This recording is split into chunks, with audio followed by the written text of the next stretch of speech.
Hello everyone. This presentation is a summary of main ideas from the first chapter of How Learning Works, 7 Principles for Smart Teaching, a book written by Ambrose and others.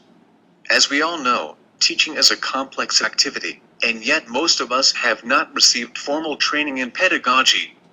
Learning to improve our teaching is a process of progressive refinement, which, like other learning processes, is informed by certain learning principles.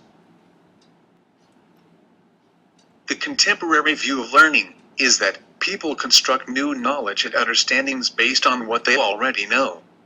This is loosely termed a constructivist model of learning.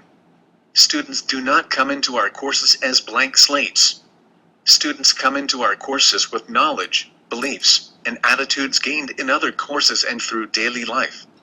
This is called prior knowledge. As students bring this prior knowledge and prior experiences into our classrooms, it influences how they filter and interpret what they are learning. If students' prior knowledge is sufficient and accurate and activated at the appropriate time, it provides a strong foundation for building new knowledge. However, when knowledge is inert, insufficient for the task, activated inappropriately, or inaccurate, it can interfere with or impede new learning.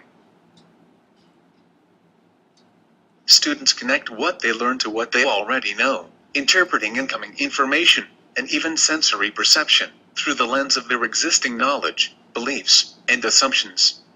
There is widespread agreement among researchers that students must connect new knowledge to previous knowledge in order to learn. However, sometimes students may not be able to make connections to relevant prior knowledge effectively or spontaneously.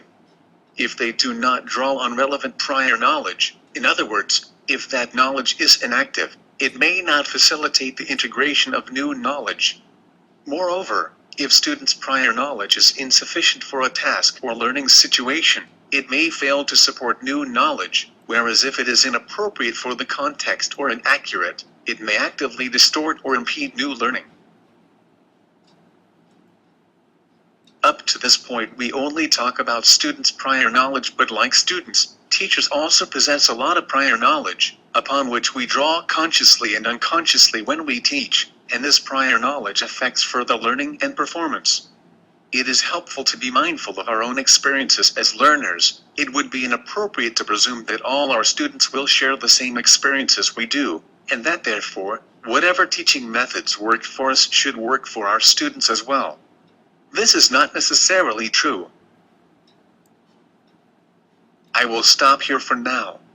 In Part 1b, I will discuss ways to activate prior knowledge. Follow this blog for update or follow me on Twitter. Bye for now.